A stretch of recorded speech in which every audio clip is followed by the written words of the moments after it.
m'appelle Marie-Alice et je suis ingénieure navigant d'essai pour DGA Essai en vol. Vous êtes en face du Mirage 2000 B501 qui est un avion banc d'essai.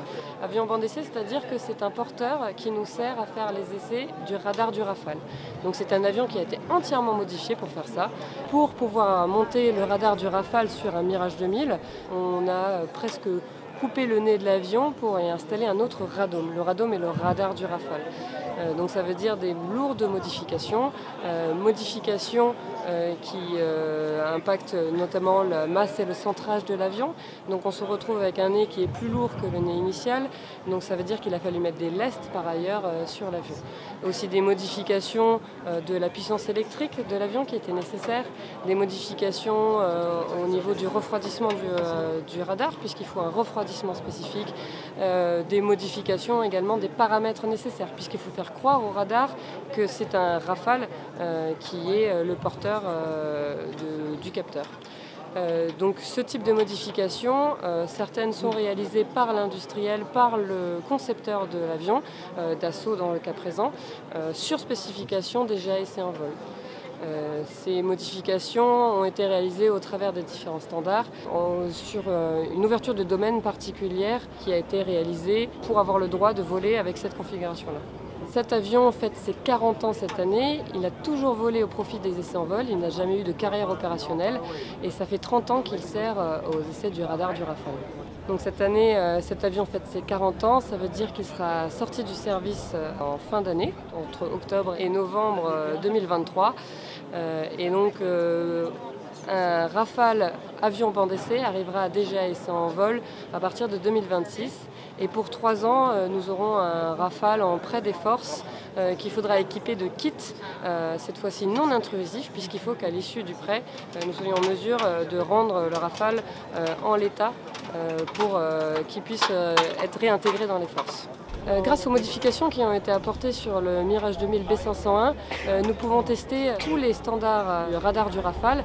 Donc il a participé aux essais de tous les standards jusqu'à aujourd'hui. Il participe également aux essais des futurs standards qui voleront dans quelques années sur le Rafale.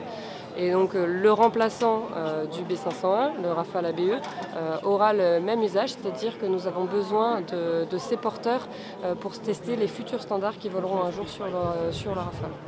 Aujourd'hui au Bourget, nous exposons également en lien avec l'actualité puisqu'on parle actuellement des premiers vols opérationnels de la configuration rénovation mi-vie du Mirage 2000D. Donc nous présentons une configuration un petit peu originale sous notre Mirage 2000 B501. On peut noter la présence de 2 Mica, un infrarouge et un électromagnétique. La présence également d'un pod canon, d'un pod de désignation laser Talios, de 2 GBU et de 2 Mark 82, donc des bombes, dont certaines bombes à guidage laser. Nous pouvons aussi faire la démonstration d'un savoir-faire tout particulier à DGA Essai en vol, puisque vous pouvez remarquer la présence d'un bidon carburant qui a été modifié pour des besoins particuliers de certains essais. Ce bidon carburant a été équipé de caméras qui sont instrumentées et qui sont alimentées par directement leur point d'emport. Ces caméras peuvent être utilisées pour certains essais qui ont des besoins spécifiques, notamment des essais d'armement, puisqu'ils permettent de suivre la séparation du porteur de la séparation de l'armement qui est en essai. Donc sur certains besoins spécifiques, nous savons mettre en œuvre, voire adapter des besoins et des moyens pour faire ce qui sera nécessaire. Les modifications qui ont été apportées dans le Mirage 2000 B501 se retrouvent jusque dans le cockpit. Tout ce qui sert au pilotage reste du standard Mirage 2000. Il a quand même fallu créer des panneaux d'interface sur mesure qui ne sont ni standard Mirage 2000 ni standard Rafale, qui ont été créés directement par Dassault pour que cet avion puisse s'interfacer avec les différents radars qui sont en essai.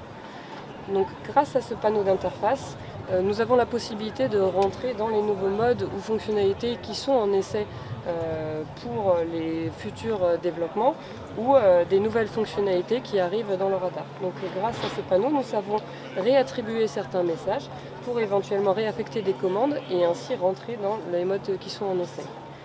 Ces paramètres s'affichent ensuite en visu tête basse.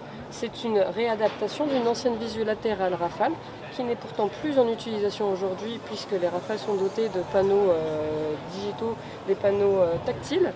Néanmoins, ils répondent complètement à nos besoins d'essai. Nous savons réaffecter des choses pour faire du sur-mesure, pour s'adapter à nos besoins et ainsi savoir tester entièrement les capteurs qui sont en essai.